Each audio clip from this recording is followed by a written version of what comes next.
Guys, first of all, it's my immense pleasure and honor to be here and address you all. It's amazing. First of all, a big congratulations to all of you guys for successfully completing this course. And as Bimlesh was saying, you guys have put in a lot of effort over the weekends and evenings, and that has certainly taken toll on the personal life and over your career. But I'm sure the rewards will be coming in very soon, and it was an effort very well worth spent. And a big round of applause for you guys. Yesterday, I was there, as many of you know, hearing the business plans that you guys presented. And I must say the energy, the passion, and the quality of work that you guys had was just fantastic. And please don't leave this kind of passion that you guys have in your next stages. Don't let it die down. Don't let it go down at all. This passion is what will take you forward. Like Ram was saying, he was put into a challenging situation and he was talking here. And similarly, there will be a lot of challenges which will be coming out in your way. So don't leave this passion out.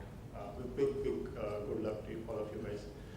And Pinkesh, a couple of days back, he called me and he says, hey, I want you to talk on your experiences and learnings of transition from product management to CEO. I said, okay, seems like a pretty interesting topic. I don't know what to talk about. A lot of things happen by chance, a lot of things happen by luck, a lot of things happen by effort. I don't know how to sort of think through, how to sort of structure this thought process and share some things with you guys. In the end, I sort of narrowed down into 3 key learnings which I thought were sort of transferable, which in my humble opinion, you might find them useful. So I'll be sharing those with you guys today. But like Ram was talking about, product management has evolved a lot in the country, and I've seen that happening as well. Way back in 2007 when I joined Google as product manager, the term product management was still largely unheard in the country. I still remember my first press quote that went in Times of India was attributed to somebody, Alok Goel, project manager Google. And when I met that journalist later on, I tried to clarify as to what, I'm not a project manager, I'm a product manager. And he very naively said, okay, what's the difference? These two are basically the same things. And from there, even in 2007, even in US, product management was much more of a emerging function. It was not very well carved out. It was much more stable, much more mature and known in the US market and Bay Area, but it was still sort of emerging. It was sort of a niche area. And from there, we have come to a point where it's clearly one of the hottest roles in the country. You tell me a product manager and he'll not be unemployed overnight. Every VC keeps asking, hey, we need good product managers. Just find us and we'll get them on the job tomorrow morning. And that's the kind of demand-supply mismatch which has gotten created, and institutes like IPL are playing a very key role in fulfilling that demand-supply gap. So, if you look at the new age of companies, they're all fighting a battle. It's a battle of innovation. Gone are the days when you build a massive customer base and you are pretty much a company which is indestructible. But today, if you have got a massive customer base, if you have got a massive sales force, even if you have got a massive gigantic company, but pretty much you can't be complacent that, hey, you have established a very solid business and nobody can come and defeat you. Suddenly from somewhere, from a corner, from a garage, from a small corner of the street, some small company will come, they'll innovate, they'll disrupt, and they'll change the rules of the game in their favor, and they'll make you irrelevant. So a large company can no longer ignore these small companies and keep on working, doing the business the way they have been doing all this while. The Blockbuster and the Netflix is the greatest example of that, right? There are 9,000 stores across US. All my friends used to go as a family trip on weekends to Blockbuster. Parents will take their movies, kids will take their movies, and they'll all be planning for their entertainment for the next 1 week. And pretty soon a small company, Netflix, came out and they changed the rules of the game. The same advantage of the offline presence that Blockbuster had became a disadvantage for them, because now they were not able to iterate on that model, they were not able to change things, they were not able to adapt well. That's still an example which is about 3 years old, but take an example which is just a month old, the WhatsApp and the Facebook example. Suddenly a small text messaging company starts creating these kind of micro interactions and start stealing these small conversations among people which used to otherwise happen on Facebook. Many of the times we sort of create a group of our office friends, our neighbors, our close friends, and we start having these conversations within WhatsApp. And no longer we sort of feel the need to go to Facebook and do these conversations because it is so handy. Mobile is changing the rules of the game again, and WhatsApp leveraged that trend, and they completely started sort of eating into the Facebook market as well. And Facebook saw that, they were pretty smart. They didn't wait for too long before WhatsApp could have become way too big. They still paid a very hefty price. We all know about that. But it could have been a much more worse story for Facebook, probably if they had not acted upon this for another, say, 2 or 3 years. They would have been pretty much maybe irrelevant in the business, right? So companies can no longer ignore the small companies, and they have to fight this innovation battle. And the pace of this change is actually happening at a faster pace than ever. And for fighting this innovation battle, companies actually need innovation leaders. They don't need CEOs in the true sense the way they have been having. They need innovation leaders.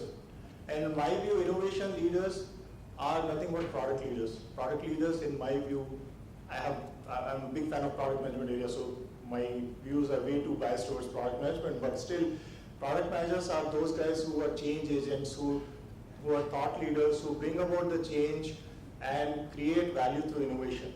So if you need innovation leaders for the company, you basically need product leaders to be running those companies. And there are many such sort of international examples which are emerging. You take the example of Yahoo. After lots and lots of CEO changes, they have finally gotten a lady who is a hardcore product person by herself, Marissa Mayer. She has spent like a decade at Google doing product management and handling various parts of it. And Yahoo now felt that we are lacking innovation, the pace of execution, the pace of innovation, so let's get a product person. And hopefully she will be able to, or he will be able to drive the change into the company. And the initial results are certainly much positive. I mean, you can still argue that Yahoo may win, Yahoo may not win. I'm not getting into that debate, but the initial results do seem to be promising. Many other examples in the industry. Satya Nadella.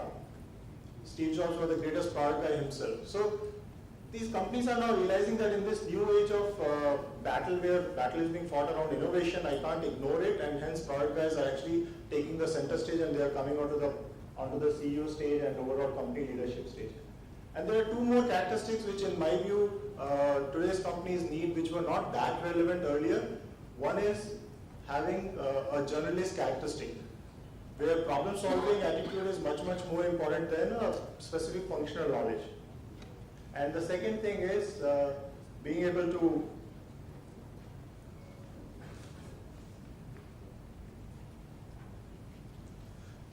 influence without a real formal reporting.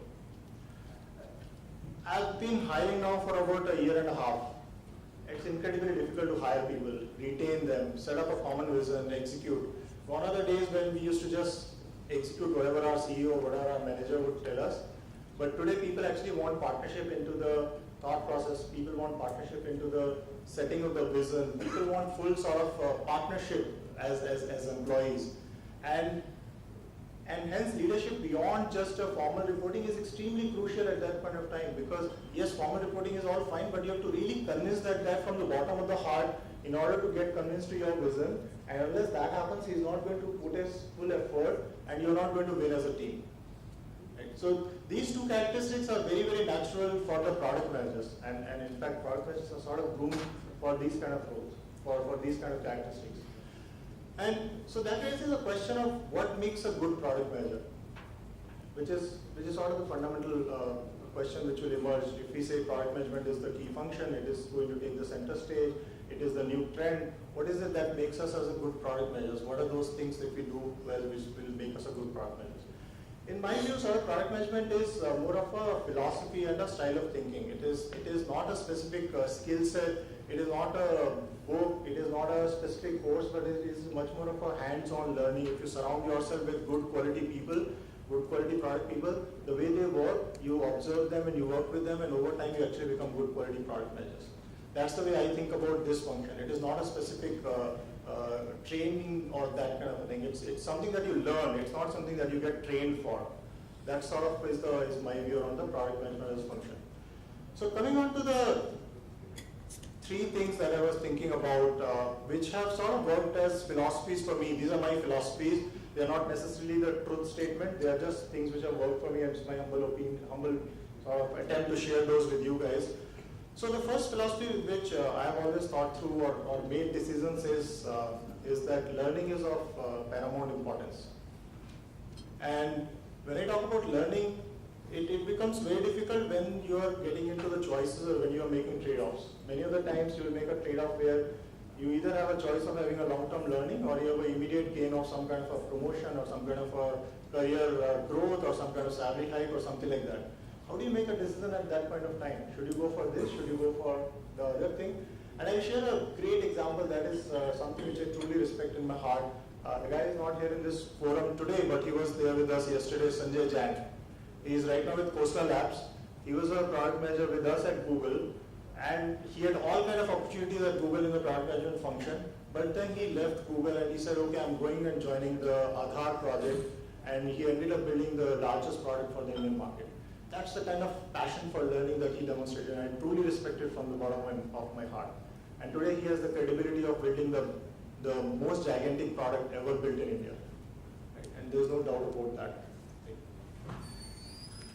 The second way in which learning is paramount manifests itself is in the process of continuous self-improvement. I often bring out this analogy of a caterpillar in this particular, to illustrate this point. I think all of us are more like a caterpillar. You know how caterpillar moves, it sort of drags it, moves it forward part forward and then drags it back part along.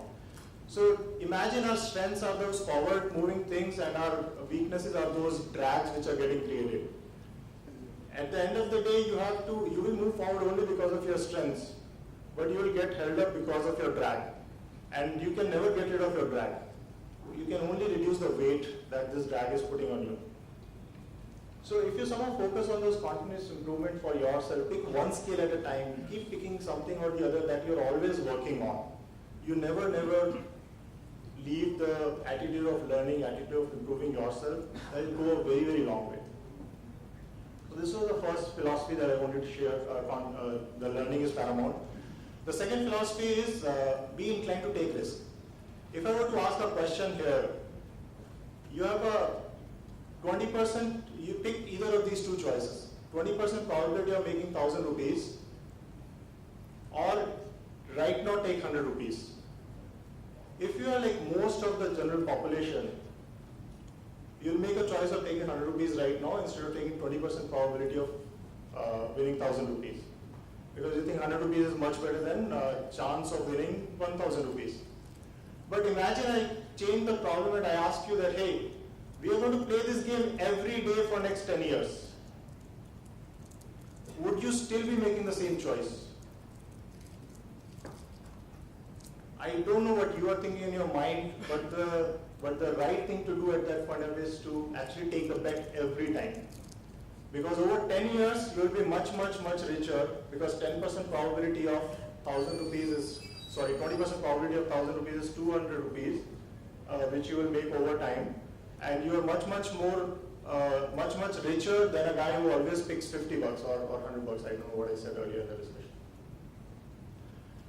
But life actually puts in these kind of challenges in front of us all the time. We are making choices. You guys also made a trade-off. Should you do a product management course or you should continue fighting for your promotion in your current company? You took that battle, right? You made that choice and you clearly picked the risky choice.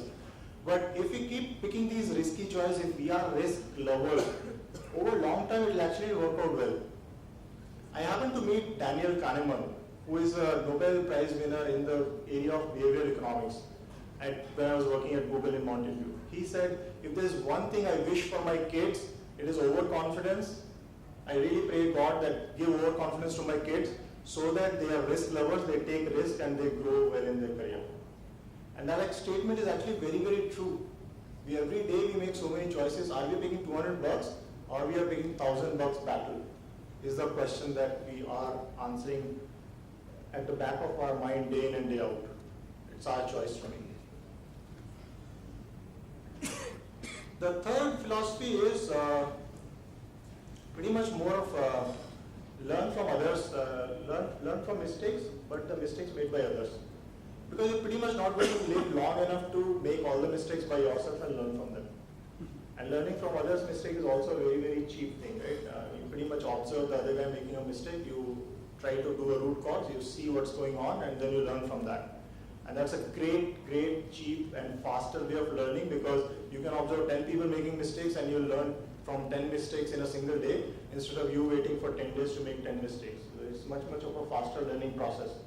And that's where I think surrounding yourself with a great set of people is a wonderful thing to do. So never let that opportunity go. If you get a chance to work with great people, always grab that opportunity, because learning is not in just failing. Learning is not just in mistakes.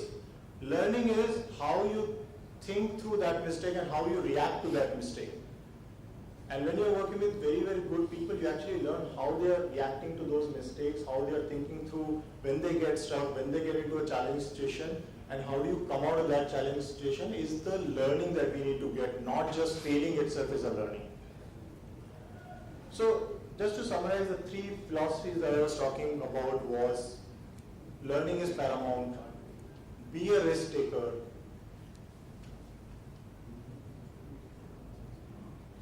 and the third one is learn from others' mistakes, because you can't make enough mistakes by yourself, right? So with this, I'll say a big good luck to all of you guys, and congratulations once again. Thank you so much.